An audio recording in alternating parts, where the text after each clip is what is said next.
Hello everyone! I'm going to share with you how to make this mixed berry French toast bake, and best of all, you can prepare it overnight and bake it the next morning.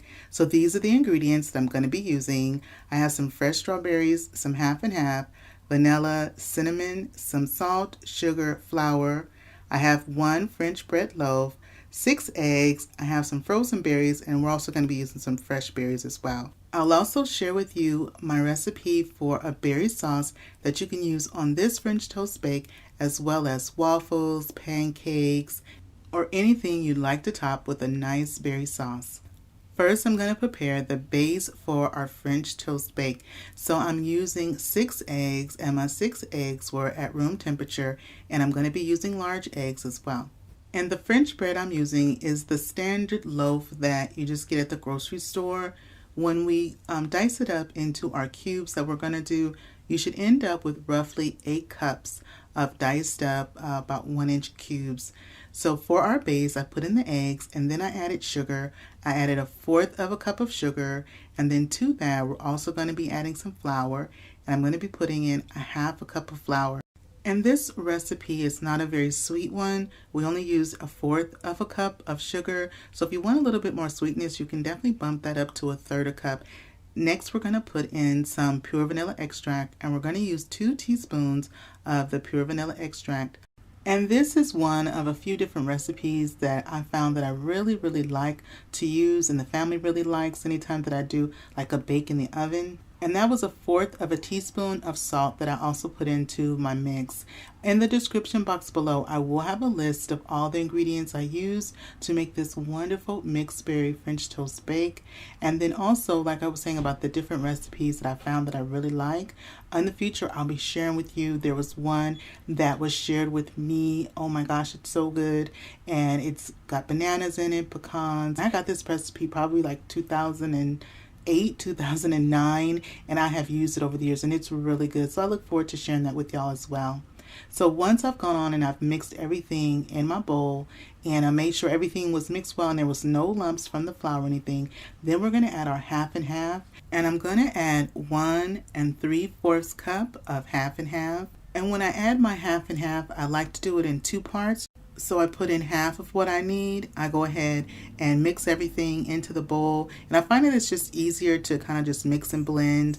And then after I've mixed and blended and everything comes together, then I put the second half of the half and half that I need into the mixing bowl. Now, if you are new to my channel, welcome in, and if you're a returner, welcome back. And I want to thank all my wonderful subscribers for your likes, your shares, your good vibe comments. I truly appreciate it. So if you are new to my channel and you're enjoying the content, I hope you consider subscribing. Now, once our base is nice and blended together, then we're going to work on our French bread. Now, the French bread, you want to use fresh French bread. You don't want it to be hard or stale at all. So you want to make sure that you're using fresh French bread. So you want to buy it that day, at most the day before, but you want to make sure that it's fresh. It's not like it is if you were to be making bread pudding, where you want it crispy and you want it to have set up and kind of dry out some. Not with this recipe. You want it to be fresh, okay? So I'm going to go ahead and cut this up into nice bite-sized cubes, small pieces, big pieces, but you want to try to keep them as uniform as possible. And this is about the size. It's about maybe 1-inch square all the way around about like that. And like I was saying, you can definitely make this recipe the day before. You put everything together, you mix everything, and you're going to put it in your casserole dish. And we're going to be putting this in a 13x9 casserole dish. Now, once I have my mixture and all of my cubes cut up, I like to add my French bread in batches instead of just dumping it all into the bowl at one time. I found that it's easier to mix the cubes and our base together by doing it this way. And so I just put it in, and I go from the bottom to the top just like that, and I just keep mixing and blending with my big spoon, and I just kind of rotate from the top to the bottom, and that way everything can kind of just get absorbed with that nice mixture. And when you're mixing, you're doing your final touches with your mixing, you're going to find, you see how the French bread kind of breaks down a little bit? That's okay, that's going to happen, but you want to be mindful not to break it down too much. You don't want it too turning into like too much like mush. You still want to have some of those whole pieces. So just be mindful when you are mixing it that you're not breaking down those cubes by too much, okay? I'm going to put in our frozen mixed berries, and these are still frozen. They have not defrosted. And these are the frozen mixed berry medley. The berries in here are blueberries, raspberries, blackberries, and strawberries. You can use that mixed medley, or you can use one that has at least 3 berries. I would say that you want to use at least 3 berries. And so once I put in the frozen berries, and that was 1 1/4 cup of the frozen berries that I did out of the pack, I sprinkled on some cinnamon, and this is 1 teaspoon total of cinnamon that I mixed all around. And then I go ahead and I mix the berries very gently.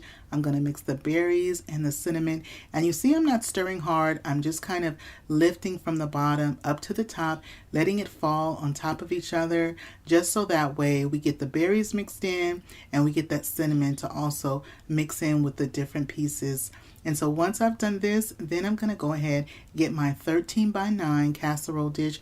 I'm using one with the high sides, and it has more of a narrow bottom, and so mine is going to be a little bit thicker, so I know I'm going to be baking it. Anytime I use this dish, I end up baking mine a little bit longer, so that way it bakes all the way through. Now if you're using the 13 by 9 casserole dish, that's a little flatter, doesn't have high sides like this one, yours is not going to need to bake as long as mine. So I'm going to give you a range in which you need to bake your mixed berry French toast. So once I have it all situated in there, I kind of make sure that that everything is from corner to corner and the berries are kind of nice and distributed. I cover it with some plastic wrap. We're going to let this sit in the refrigerator for at least 1 hour before we bake it off. Now just like this, you can do it the night before, and just like this you put it in the refrigerator, and then you would let it sit overnight in the refrigerator, and you would go on and bake it off the next day. You can also just do it in the morning and bake it off later on in the afternoon. Just kind of depends on when you want to serve it. So mine has been in the refrigerator for about an hour and 15, hour and 20 minutes. I'm going to go ahead and put in my oven. It's going to bake in a nice hot oven of 400 degrees for 25 to 35 minutes. Our bake is almost ready. It's towards the end of its cooking time. I'm going to go ahead and use the rest of our frozen berries, and that was about a 1/2 cup of the frozen berries that we had left. Then I'm going to use 1 cup of chopped fresh berries, and I like to use strawberries when I make my berry sauce. And then I add in 1/3 cup of regular granulated sugar, and then I put in 1 tablespoon of water, and that's all you need. Then I'm going to turn my flame on. My flame is on a nice medium to high heat, not too hot, about a medium to medium high heat. Then I'm mixing around the berries and the granulated sugar. I want to make sure that the sugar starts to dissolve. Once I don't see any more of the grains of the sugar and it really starts to dissolve, I like to go ahead and kind of even out the berries in my pot. And our pot is going to come to a nice rolling boil, and during that time I won't be stirring it, and I'm going to let it boil for about 4 to 5 minutes. Now once it's been about 4 to 5 minutes without me stirring it, then I go ahead and I go in there and I stir with my spoon, and it's going to be nice. It's going to be a little frothy on top, and that's fine. And so I just go ahead and I stir it. I turn my fire off, and then I'm just going to let this slowly cool. As it slowly is cooling, it's going to thicken up slightly, and you're going to have a nice berry sauce to serve with your French toast bake, which is now out of the oven. You can also serve it. It also goes great with pound cake too. With pound cake, the berry sauce goes great with pound cake and whipped cream. Well, our French toast bake is out of the oven, and actually mine ended up baking up for about 38 minutes, okay? And how you tell when it's done, it's going to be golden brown on top, and you're going to put a tester in the center in a couple different places. When your tester comes out clean, you know that it's done and it's baked through. So you want your tester to come out clean, and you want it to be nice golden brown on top. Well, this is what it's looking like. I'm going to go ahead and put some of our wonderful sauce. Do you see how this sauce came out? It is so simple. Oh my goodness. So let's go ahead, put a little bit of sauce on top. I'm going to also put some whipped cream on top as well. And you can also, if you don't want to do the berry sauce, you can also just do regular syrup is fine as well. You can also put powdered sugar on top. If you like powdered sugar, you can put some powdered sugar on top.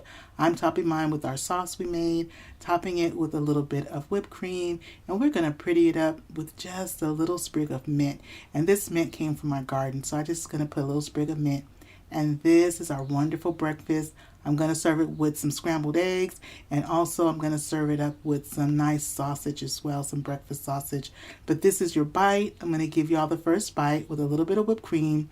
Are you ready for your bite? Go ahead and take your bite. Now I'm going to take my bite and see how we did this morning. This has come out so good, and it is easy to put together. This is wonderful to take and share with friends and family as well.